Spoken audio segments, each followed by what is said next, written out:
Vamos a seguir estudiando el libro de Primera Timoteo, capítulo 5, y hemos llegado al verso número 19.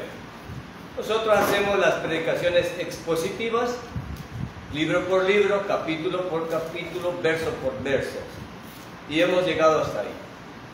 Meditando en el estudio que iba a tocar hoy y revisando hasta donde hemos llegado, me pongo a pensar por un momento de que la gente busca la verdad o una iglesia verdadera, pero no es así.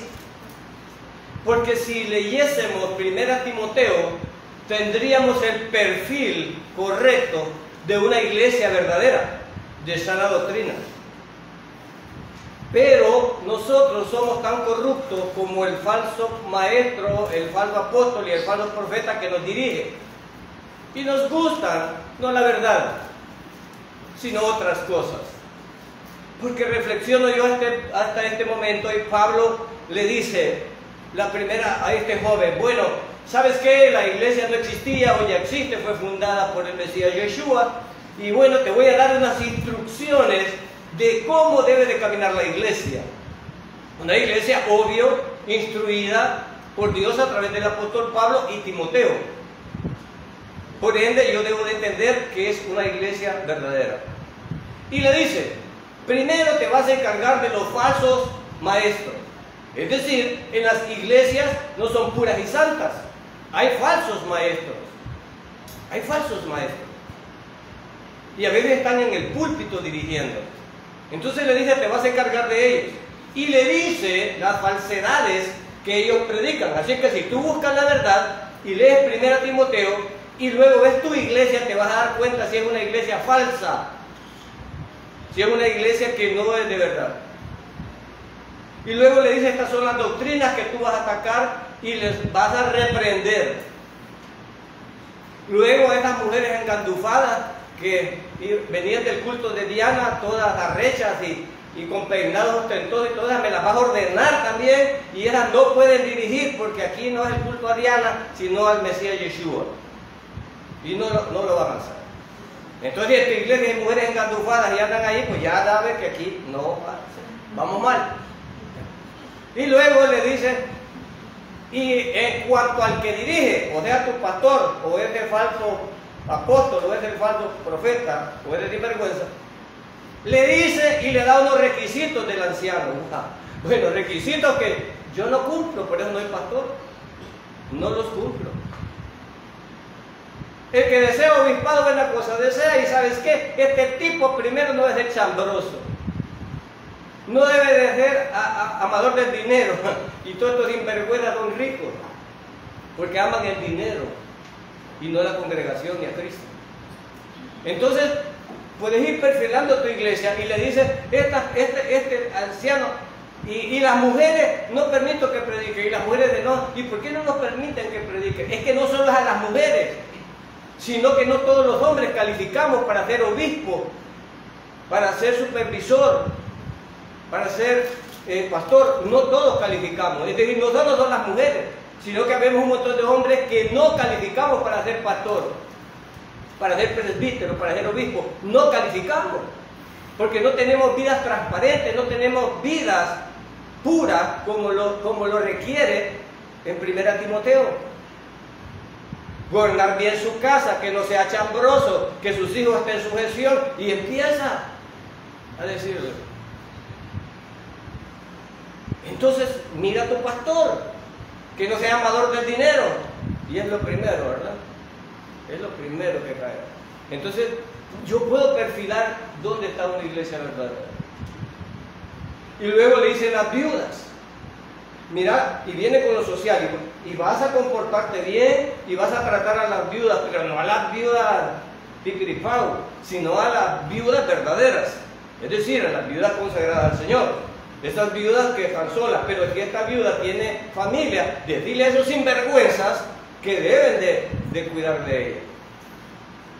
O sea, van claras las instrucciones.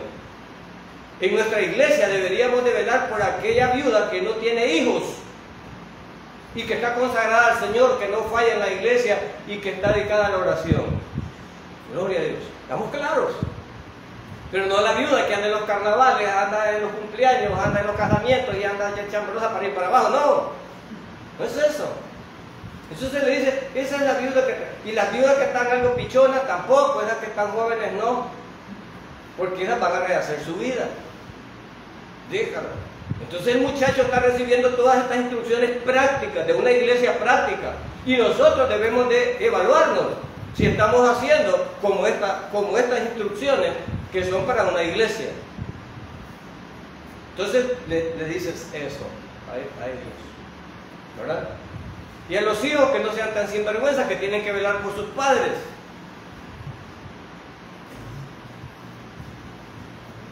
Ahora como cristianos, muchos hemos fallado.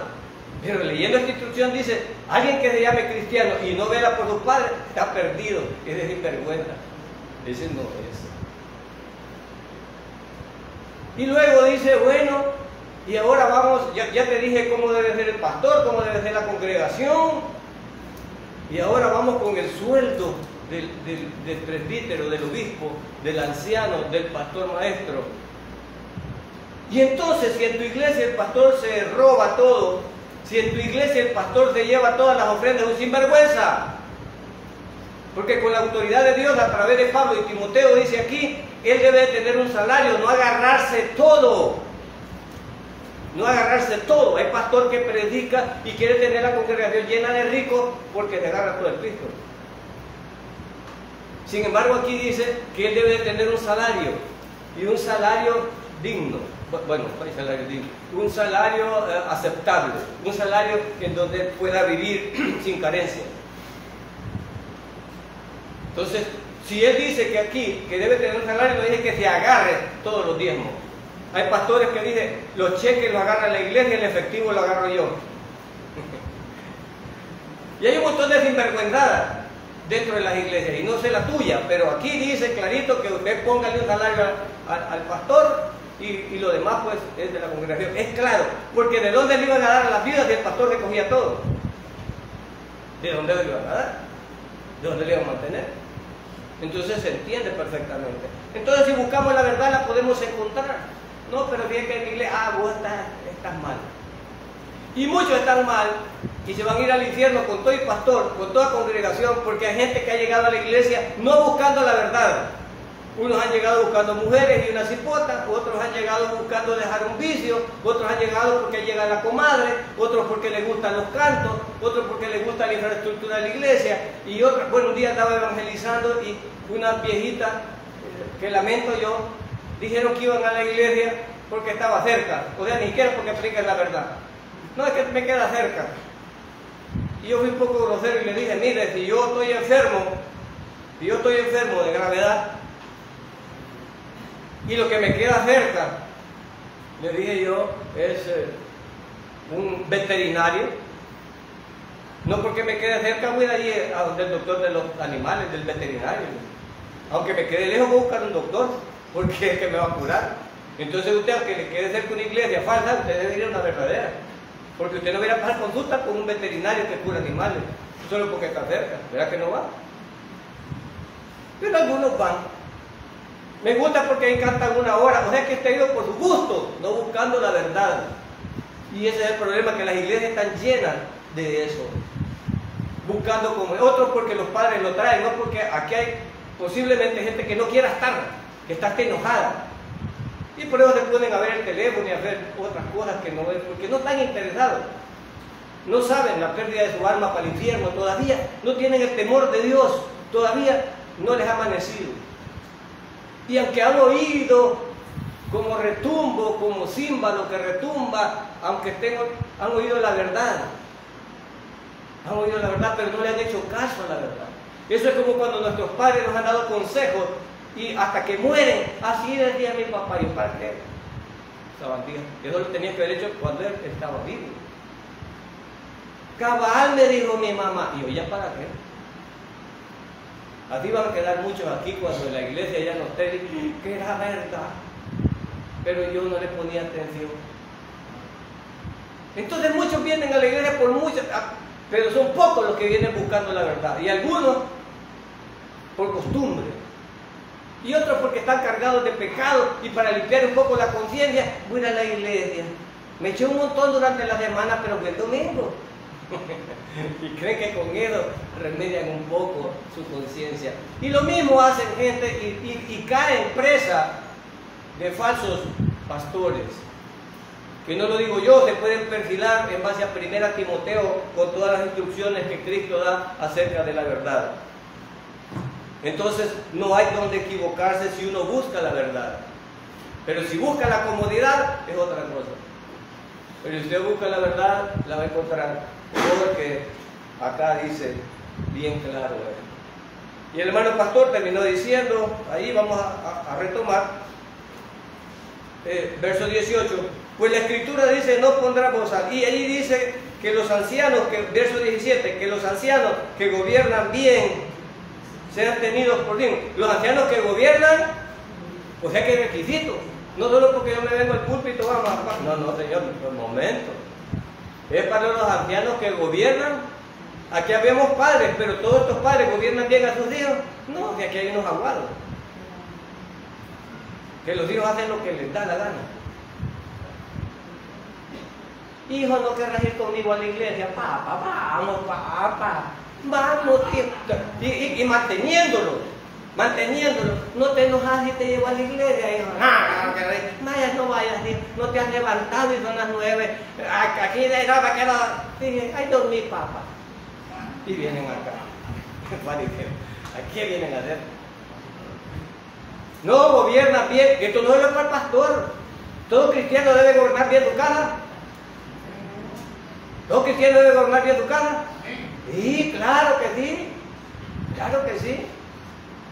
Y que no nos dé vergüenza, que no lo hagamos, pues es otra cosa. Que no lo hagamos es otra cosa, hermano. Pero es. Yo no voy a saltarme la verdad. Si este sopapo me cae a mí, me cae y ya. Ya. Pero no me lo voy a saltar a este volado, me pega. El pastor no debe estar muriendo de hambre. Hay unas iglesias groseras donde al pastor no le quieren pagar. Me acuerdo de una en donde, porque ya no querían al pastor y no hallaban cómo despedirlo, ya llevaba como 4 o 5 meses sin pagarle el sueldo para desesperarlo, para que se fuera. ¡Qué barbaridad! Menos mal que son cristianos y que amamos al prójimo. Imagínense, y no digamos al pastor. Entonces estamos llenos de hipócritas, pero este es el lugar correcto donde nosotros, los pecadores y los que tenemos que cambiar, lo vamos a cambiar a través del poder del Espíritu Santo. Amén. Es acá donde yo voy a oír la verdad. Y debo de decir, no darte un aplauso y darte mentiras, no. Entonces dice, los ancianos que gobiernan bien, estos que gobiernan bien, que administran bien la iglesia, estos sean tenidos por dignos de doble honor, mayormente los que trabajan en predicar y enseñar. ¿Cuál es la tarea del pastor? Predicar y enseñar. Vamos. Y esto es que no, imaginen que había que ayudar a las viudas, había que hacer, y para eso estaban los diáconos, que le ayudaban, que hablábamos también de los diáconos. Entonces, aquí está clarito cómo se administra una iglesia, no hay de perderse, no hay de perderse. Así que el pastor, mire, es el primero en sudar la camiseta y en predicar, en enseñar y en administrar. Y va a encontrar rebeldes, claro que va a encontrar rebeldes. Si Timoteo, la primera lección en el primer capítulo fue confrontar lo falso, maestro, no está fácil. Decirlo es fácil, pero irlo a enfrentar es otra cosa. En algún momento yo acá me opuse contra la enseñanza que el pastor y el hermano Teo traían, porque yo no había ido al seminario y yo me paraba firme y les estaba arruinando la cosa, ¿no? Les estaba arruinando la cosa. Y yo que les contradecía, no, ¿y por qué? No. Ellos sabiamente lo que hicieron fue llevarlo al seminario. Bueno, que de hecho yo llevé a varios porque tenía un pique en ese entonces. Y Dios tuvo misericordia de mí. Pero confrontar a un falso maestro no es fácil. Pudimos haber dividido la iglesia. Entonces no crea que es menudo problema ir a enfrentar falsos maestros. Enfrentar a falsos maestros. ¿Qué galar? No es así. Es difícil. Y te divide en la iglesia. Y hay un grupo que siga esos falsos maestros, porque siempre hay otro igual que esos falsos maestros. Entonces le dice, vas a confrontarlo. Y luego debes de trabajar en predicar y enseñar. ¿Por qué en predicar y enseñar? Porque si enseña bien, vamos a reconocer a los falsos maestros. Una iglesia bien enseñada reconoce el zacate que es venenoso y solo va a comer hierba verde y fresca. Yo a mi pastor nada me faltará, porque en lugares de prado, ¿qué? Verdes. ¿Ya? No vamos a ir a comer eso que nos sirve. Entonces, esa instrucción. Este muchacho tenía que enfrentar esto. Y eso no es nada. Enfrentar a un grupo de mujeres engandufadas, de las meras, con plata, que servían en el templo de Diana. Mire, con que no podemos con la mujer nuestra, solo una. Ahora imagínense en la iglesia con una tía de esas poderosas con pisto y engandufadas, horrorosas y peinadas, y usted todas las cualles. Y las poner en orden. Timoteo, a esa señora me las pones en orden y me les quitas los privilegios. ¿Cree usted que es fácil, hermano? ¿Qué era fácil para Timoteo ir a hacer eso ya? ¿Con qué autoridad va a llegar? Es decir, que a partir de ahora ustedes, ¿cómo que nosotros? Y ya vamos a la señora, aquí somos más mujeres, ¿verdad? Y estos viejos aquí, y empiezan, al rato le tienen dividida la iglesia. Pero en el nombre del Señor no está fácil lo que estaba enfrentando Timoteo. Entonces le dice, ahora imagínense el presbítero, el obispo, el pastor, lo que enfrenta. Menudo, yo por eso nunca sería pastor. Además de hacerlo con amor, porque la reprensión tiene que ser con amor y saber consolar, hermano. Eso es solo con el don de Dios y lleno del Espíritu Santo. Cuando andamos en la carne, no, es difícil, difícil. Entonces llegamos al verso 19. Verso 19. Contra un anciano no admitas acusación.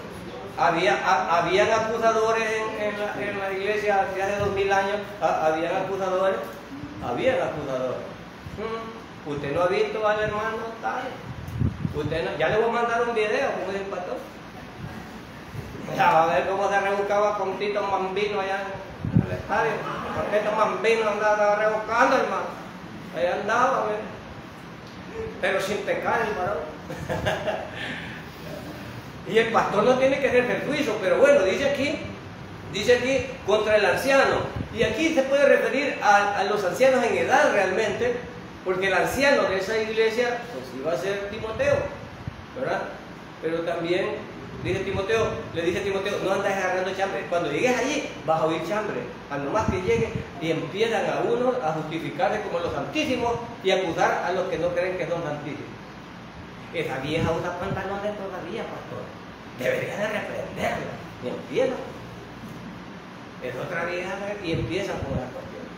Pero dice, le da un consejo sabio a Timoteo. ¿Qué vas a hacer, Timoteo? Por eso digo, miren qué lindo. ¿Cómo no voy a entender una iglesia sana?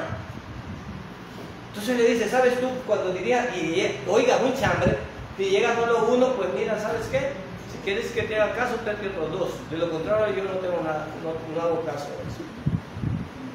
Cuando una persona llega solo a chambre, y peor si dice, pastor, le voy a contar esto, pero no digan que yo le dije. Ay, así, la vergüenza, córtele la lengua, que está como esta corbata de larga. Ahí está esta vieja. Y también los hombres, los chambrosos. No son chambrosos los hombres. Hay unos hombres bien chambrosos. No son nada de hombres. Chambrosos. Entonces le dice, cuando uno de estos viejos llegue a chambrear y le dice, no le haga caso, a menos que llegue con dos. ¿Y por qué que llega con dos? Porque en mi trabajo a mí me toca eso y he aplicado este versículo. De primero me la había batido, me la había palito, pero cuando apliqué este verso a la práctica de mi trabajo, terminó el asunto. Dice que aquí le vengo a poner la queja sobre tal trabajador. Permítame, le voy a llamar. No le llamen ni diga que yo diga, no, si usted no, entonces vaya. Lo mismo el pastor aquí. Viene que allá había el hermano tal con 3 mujeres chupando. Ok. Entonces permítame. ¿Y solo usted lo vio? Pues véngase hasta que lo hayan visto 2. ¿Y a dónde voy a ir ese otro? Vaya a buscarlo, de chambroso, búscalo. Ya cuando viene con los dos, entonces el pastor sí tiene que prestar oído. y mandar a llamar al fulano, pero que tengan otros sinvergüenza ahí, porque no les gusta que el pastor le atrape, pero él no. Así harían conmigo.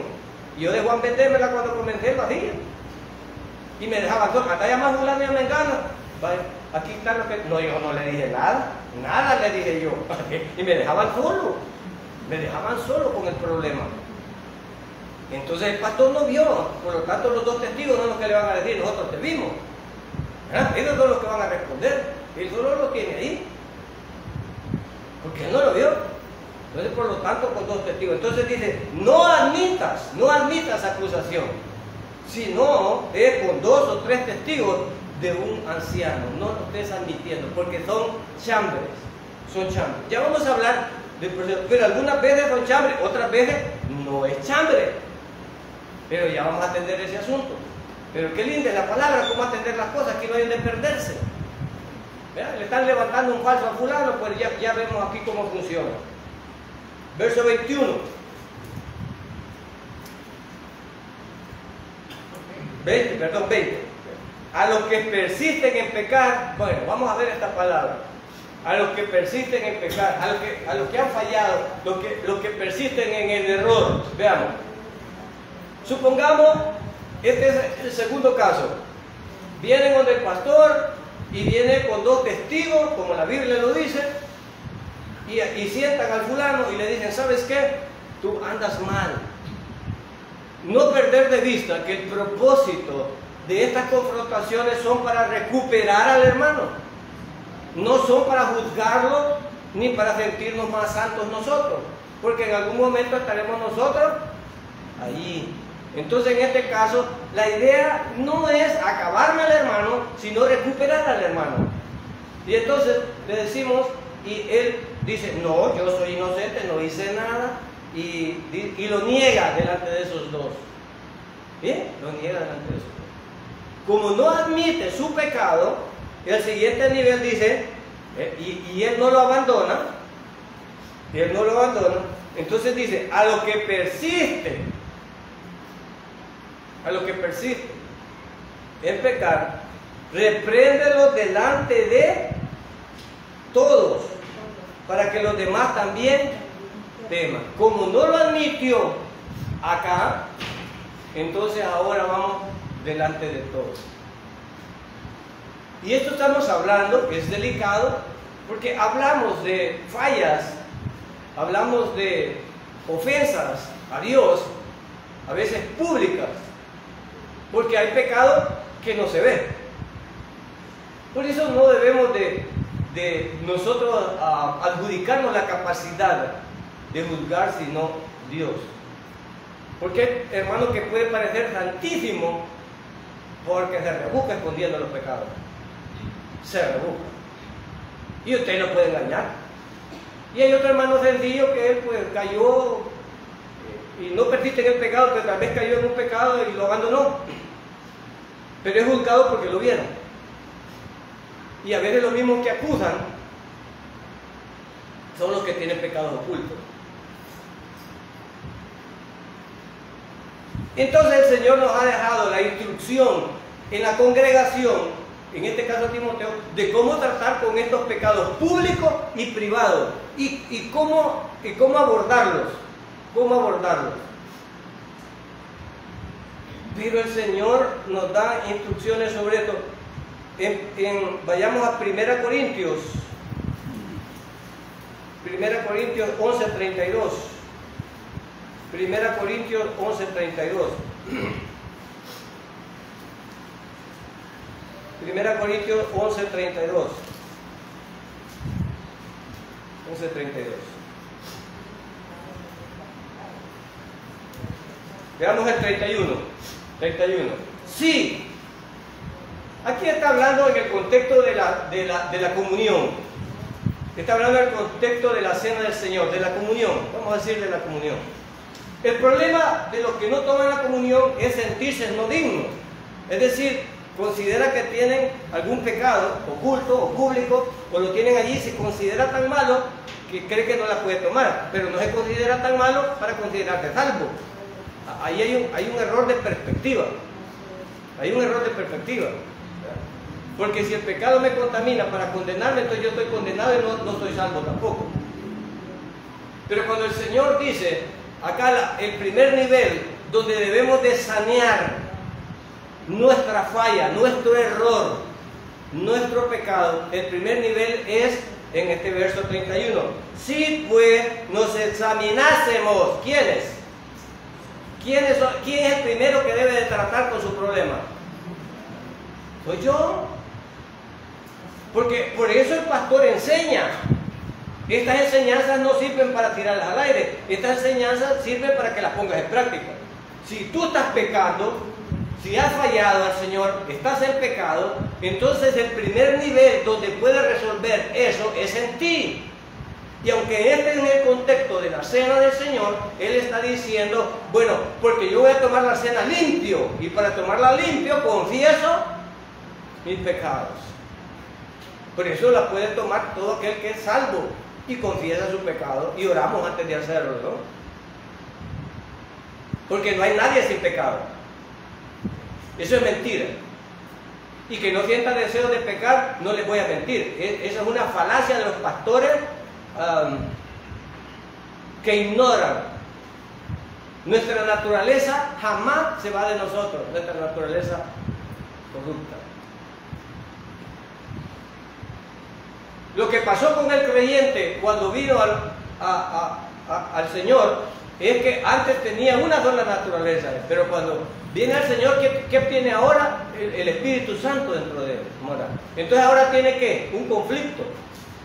Un conflicto. Antes la naturaleza estaba desenfrenada sin nadie que la detuviera. Pero cuando un creyente es salvo, entonces el Espíritu Santo lo sella y empieza el combate en gobernar este cuerpo. ¿Y quién va a gobernar mi cuerpo? Depende de quién alimente más. Si alimentas más al Espíritu, el Espíritu va a triunfar. Si alimentas más la carne, vas a andar carnalmente. Pero que desaparece nunca. Esa es una mentira, es una falacia. No hay justo ni a uno. Aquí no hay ninguno sin pecar. Aquí no hay ninguno sin pecar. Es más, si diciendo que no ha pecado, ya pecó. Y ya se lo voy a probar. No con la palabra, no yo. Entonces, no quiero que pierdan la idea. El primer nivel donde curo mi pecado, soy yo. Si nos examinásemos a nosotros mismos, no seríamos ¿qué? No necesito que me juzgue el pastor, no necesito que me juzgue Dios, porque ya me examiné yo y yo pongo la sanidad para mí. ¿Y cómo pongo la sanidad para mí? Vayamos a 1 Juan. 1 Juan 1. 1 Juan 1. Bíblicamente vamos a probarlo.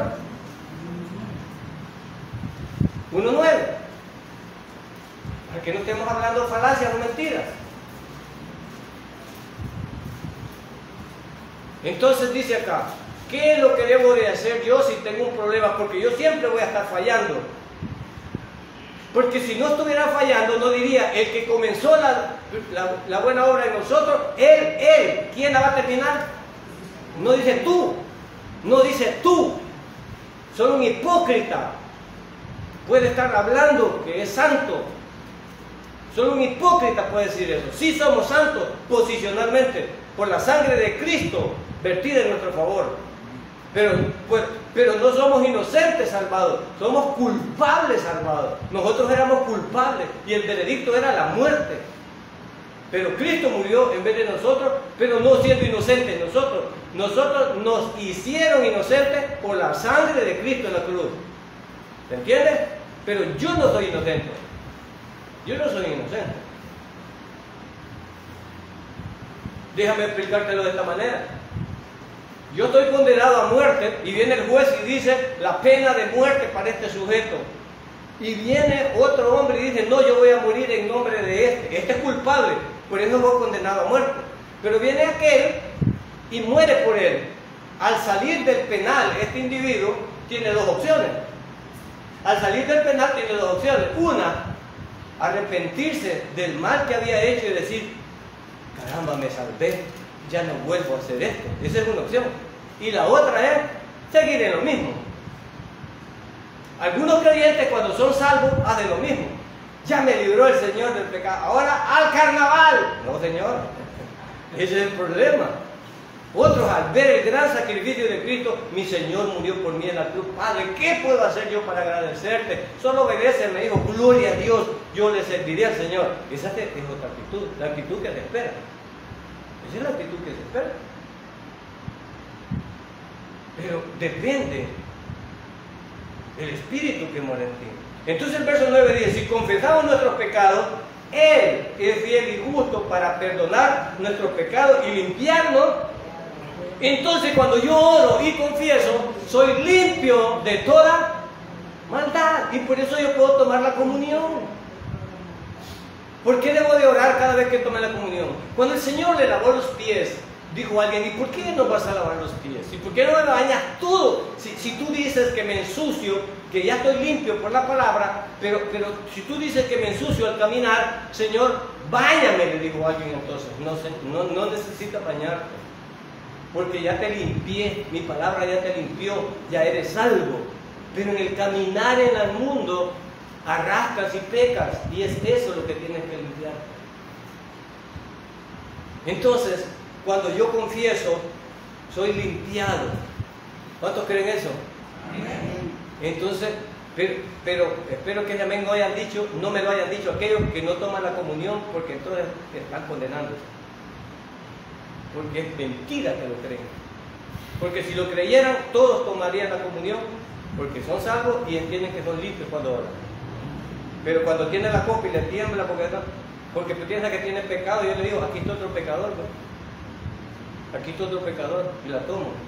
Y la tomo porque creo en Cristo, porque creo en este verso. Porque dice que cuando yo le confieso mis pecados, Él es fiel y justo. Fiel significa que siempre. Fiel significa que siempre me va a perdonar todo pecado. Y justo, porque ante Dios Él me justifica, no porque lo sea yo. Y entonces ahora puedo tomarla por eso. Y perdonar nuestros pecados de toda maldad. Y si tú dices que yo soy muy aventurero al decir que alguna se atreva a decir que es santísima, o alguno se atreva a decir que es santísimo y no peca, leamos el verso 10. Si decimos que no hemos, entonces, Señor, ¿qué hago? Confiesa. Esto indica a aquellos rebeldes que no toman la comunión. Esto les está diciendo que todos pecamos, pero que el remedio es lo que está en el verso 9 para tomar la comunión. Esto dice que todos pecamos, y por eso les dije que aquel sinvergüenza que levante la mano que diga hipócrita que no ha pecado, ya pecó. Leamos la segunda parte, ¿ves?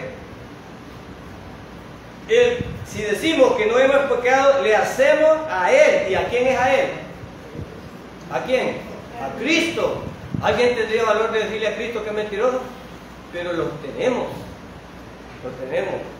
Miren, si alguien dice que no hemos pecado, le hacemos a Él mentiroso. Y su palabra no está en nosotros. Aquellos que santifican a un hombre que dicen que no pecan, tu palabra no está en esa gente. Hay una religión que dice que tiene un líder que no peca. ¿Cierto? ¿Cierto? Entonces desde allí esa religión es falsa, porque contradice la palabra del Señor. No necesito estudiar mucho si quiero encontrar la verdad. Gloria a Dios. Entonces, volvamos a Timoteo y ya entendimos ahora el primer nivel de cómo sanar cuando hay pecado. Entonces ya sé cómo sanar. Los que persisten en pecar ahora tienen la primera oportunidad que ya le expliqué en mi persona. Entonces la segunda es con 2 testigos llevarlo ante el pastor. ¿Y qué es lo que tiene que hacer el pecador? ¿Lo vamos a condenar? No. ¿Y para qué estamos haciendo esto? Bueno, para la primera parte. La primera parte es confiésalo y pide perdón. Gloria a Dios. Y está restaurado. Gloria a Dios. Cuando llevan los 2 testigos ante el pastor y dicen, mire, yo lo vi allá chupando una cerveza, o lo vi haciendo, no, qué sé yo, lo que sea. Y dicen los 2, sí, es cierto. Entonces el pastor dice, bueno, ¿Qué debemos de hacer según la palabra? Bueno, confesar. Y después de que he confesado, yo voy a ser restaurado. Oremos juntos, restauremos al hermano. Hermano, tú te apartas del pecado. Amén. Yo me quiero apartar del pecado. Y es cierto, pastor, yo lo hice. Yo lo hice. Yo lo hice, pastor. Y ahí se restaura, se ora y se incorpora. Amén. Amén. Pero viene y no lo acepta. No lo acepta. Y el pecado es público. Entonces, ante la congregación, el hermano tal pues no podrá servir por esto y esto, pero si en la congregación él dice, disculpen, es cierto, yo no aceptaba esto y le metí al pastor, pero ante ustedes ahora sí yo lo he hecho, me arrepiento y me voy a apartar. El hermano queda restaurado. Gloria a Dios, queda restaurado. Dios lo perdona y continúa su vida cristiana. Amén. Para eso es. Esto no es para estar juzgando a nadie ni enviándole al infierno, sino es para esto, gloria a Dios. Entonces, a lo que persisten, ahora se entiende el verso en el contexto, delante de todo que es el último recurso. Verso 21, te encarezco delante de Dios y del Señor Jesucristo y de los ángeles escogidos, que guardes estas cosas sin prejuicios, no haciendo nada con parcialidad. Fíjense que el hermano, bueno, voy a poner un ejemplo. El hermano, aunque los ricos ya hicieron sinvergüenza, los ricos para no diezmar, ellos hacen las iglesias y ellos cobran el diezmo. Son tan hijos del diablo que los hermanos que son ricos, miren, en vez de dar el diezmo, hacen su iglesia y ellos cobran el diezmo para hacerse más ricos todavía. Son hijos del diablo, pues díganme. No tenemos ningún rico en la congregación, pero vamos que el pastor, aquí hubieron uno que diezmara $1000 mensuales y se mete en pecado, ¿verdad? Y viene el hermano Beto y le dice al pastor, mire, yo lo vi que este estaba pecando. ¿Qué hermano es fulano? No, este hermanito no peca, ese varón es perfecto delante de Dios. Porque diezma $1000. Diezma $1000. Y si yo lo friego y se me va por otra iglesia, no, padre. Pero mire, el otro hermano Rascuache pecó, apliquémosle aquí la ley del Señor y echémoslo de la iglesia. Y es de apenas una cora, nada de eso, sáquenlo. Y esto le estaba diciendo a Timoteo, Timoteo, no seas prejuicioso, no estés escogiendo. Los de $1000 no se tocan, ellos no pecan, el pisto lo limpia.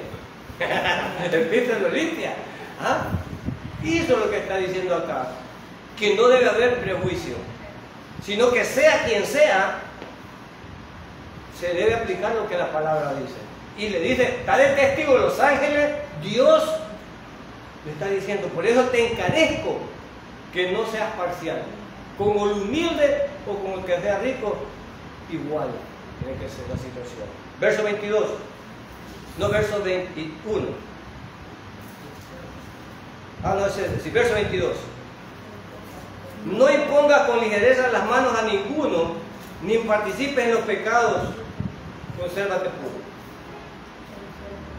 Antes, para designar a alguien que iba a ser presbítero, obispo, pastor o supervisor, se le ponía la mano, pero no porque las manos, el que ponía las manos tuviera poder, no porque las manos dieran poder, las manos lo único que le podían pasar al hombre era microbio. Pero no ningún poder. Sin embargo, en el ritual, el imponer las manos era que toda la iglesia identifique. Bueno, ¿cuándo se hacía esto? Se hacía en el Antiguo Testamento.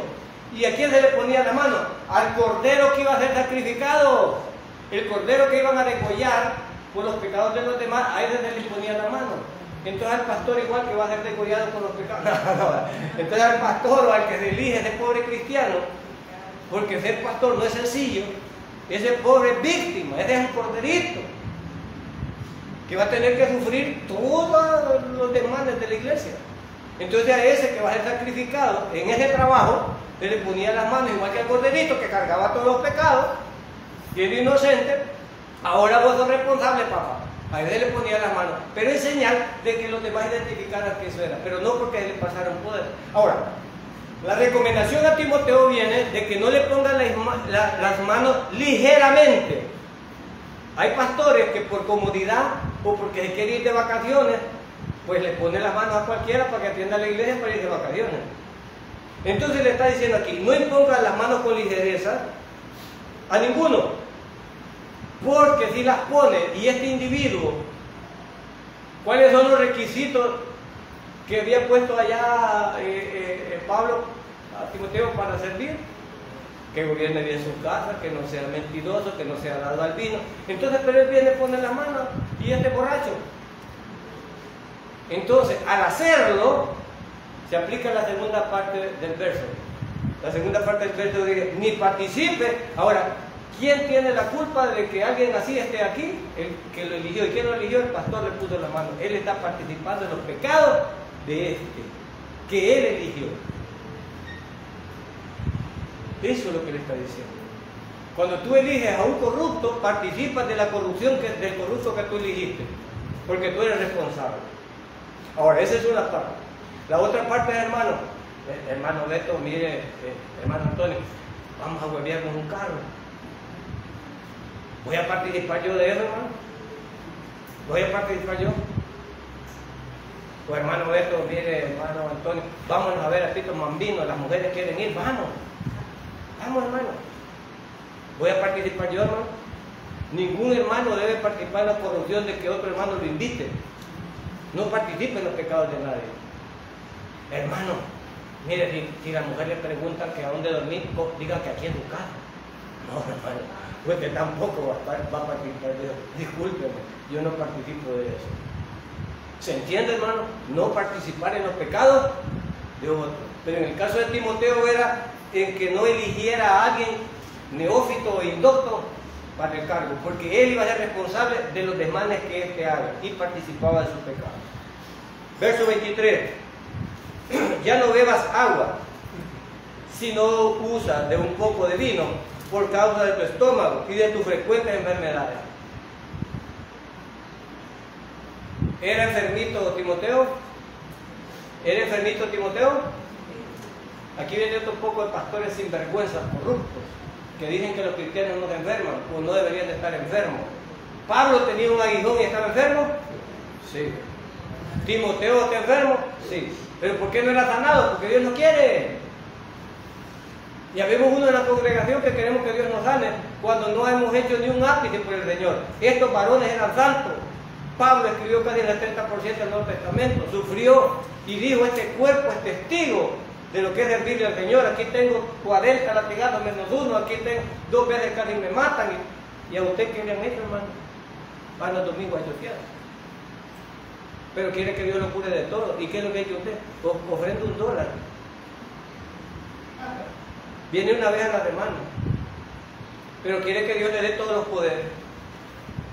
Que le tenga sana a la familia, que le tenga todo. Le digo esto solo como un ejemplo, hermano, del injusto que somos nosotros. Estos varones de Dios eran 724. Y miren la carga que le estaban dando a Timoteo del trabajo que iba a hacer. Y estaba enfermito. Estaba enfermo. ¿Por qué no lo sana Dios si era siervo del Señor? Miren carga la que iba a llevar y enfermo. Además de esa gran carga y enfermo. ¿De dónde estaba enfermo? Del estómago. ¿Y qué iba a beber? Vino. ¿Y qué vino? Vino. Mentira, hermano, era agüita teñida, no es hasta sinvergüenza, pastores corruptos. Era vino, era vino. Que quieren componer todo, si no es pecado tomar vino. Lo que es pecado es embriagarse, no os embriaguéis. Allí sí está la negación, no os embriaguéis. Pero yo no voy a mentir eso. ¿Pero le conviene tomar vino? No, si no lo necesita no le conviene. No le conviene. Pero a Timoteo sí, ¿por qué? Por medicina.